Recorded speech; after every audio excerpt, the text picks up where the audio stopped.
Casimiro sumagot na at nagbanta din kay The Beast. Ito at pag-usapan natin, pero bago ang lahat, pakisubscribe po ng channel ko. Huwag niyo na rin kalimutan i-click ang notification bell para lagi kayong una sa balita. Nalaban ang aasahan, balita sa mga pambato na isasalang, pasabog na video, lahat yan nandito. Nino Cruz TV ang iyong paborito. Pag-usapan nga po natin mga kaboxing, susubukang maka-upset ni Alan Alberca sa dating IBF champion ng Japan na si Kenichi Ogawa sa kanilang pagtatagpo ngayong ika-5 ng Oktubre sa Korakuen Hall, Tokyo, Japan.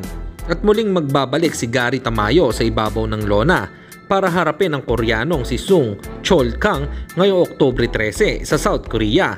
Samantalang 3 days to go, abangan ang pagbabalik ng ating pambato na si Romero Ruthless Duno na may record ng 26-4 ng Sanman Boxing kontra undefeated American fighter na si Cain Sugar Sandoval na may kartadang 13-0 super lightweight 10 rounds sa August 31, California, USA.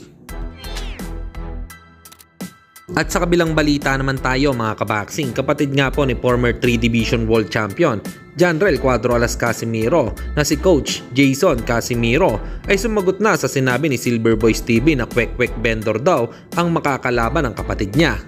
Ganang laban talaga to, magaling din. Iwan ko kung bakit yung ganyan yung sinasabi ni Tae, quick vendors daw. Tapos nakita niya naman yung hindi pa kasi niyo alam tingnan niyo kasi yung record, marami nang tinalo, di ba? May 3 Pilipino na tinalo.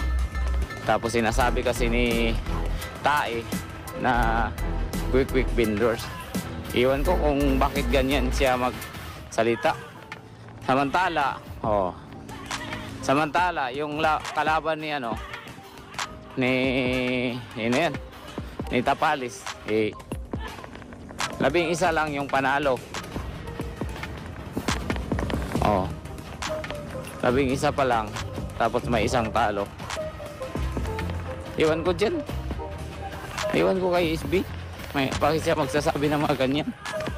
Minsan din kasi guys, tignan natin kung ano yung ipapakita sa kalaban. Ngayon, yung laban ni Otol ngayong October. Di ba, may laban si Otol ngayong October. Kung nakita nyo yung kalaban, kung hindi atras, ay patayan.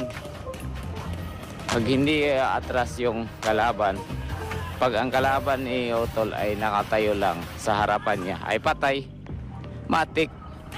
Yan yung ko sa inyo. Yan yung sure ko sa inyo na pag hindi ito tumakbo at nakatayo lagi sa harapan ni Otol, game over.